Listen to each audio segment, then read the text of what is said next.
happening again at Volvo Mafia, and made a bit of progress.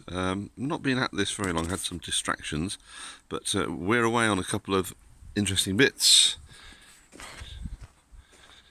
Moog continues to be Moog. Hello, Moog.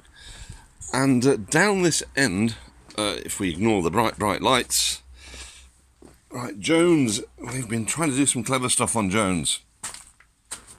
First and foremost, we now have a wheel arch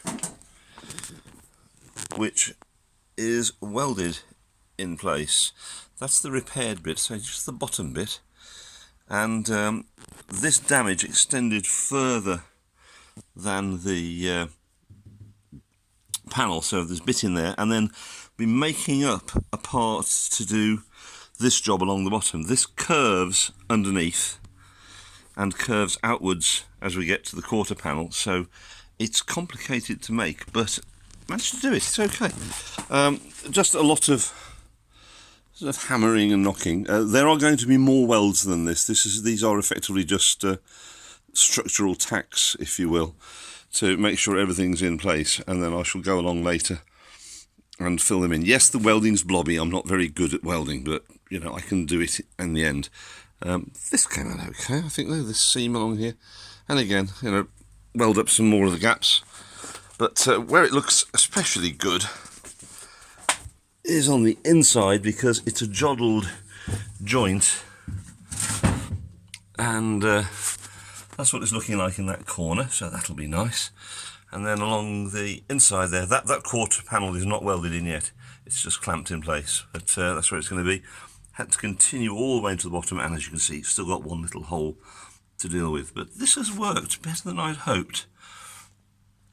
Right, now where things get spectacularly good, if I just turn the lamp round, there we go. Right, and that lamp survived. What do we call it? Lamp gravity, there we go. Now, this is the spare wheel repair, which is not yet actually attached, but you will notice that with the aid of some of the local Volvo Mafia, I have fixed all of the different bits together with a spot welder. So we're not going to have blobby welding visible on the inside of the car, which is nice.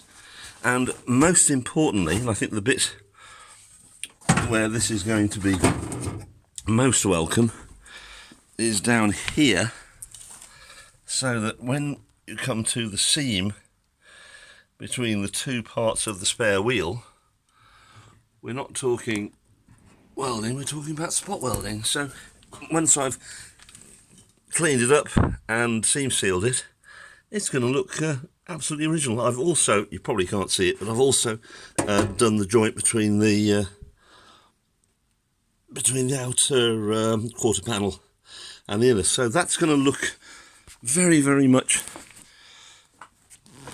factory original, and I'm very pleased with the way that's come out. So we got a good job with that. So yeah, yes, there's more spot welds than there would have been in the factory, but we're a bit unsure about whether we were getting it right at first, so we sort of doubled up on a few. Sorry, just made the spacing between them a bit narrower, but it's worked well. Right, now just one last little point about this job, which I know this will sound really implausible, but sat thinking about this and came to the conclusion there's a really good tool for making those bent edges is actually this, which is a wheel trim remover from a 144, late 144, and this curve is about right to get the curves in the bottom of the lower quarter. If I show you the repair panel, yes, I've got the repair panel, but I'm saving them for another job. These are actually a bit angled, so you've got this kind of funny curve around the bottom, and I thought, well, I'd rather than have to use the whole panel, because I don't need the arch bit at the end, and I don't need that bit. It'd be nice just to make them up, and that seems to have worked. And of course, made the panel straight and then curved it around using the famous shrinker stretcher. So that continues to do a crackingly good job there. Right, I guess I've just got to do the rest of those welds, and then I will attack the other side, which, I say, fortunately, nothing like as much to do in terms of inner arch. Yes, it's rusty, but I've only got to make up some panel work to just fill in the space between the arch and the floor, and then there's not as much of this is going to need to be replaced. That section there is really okay, so I'm just going to do about a bit over half of it, I guess.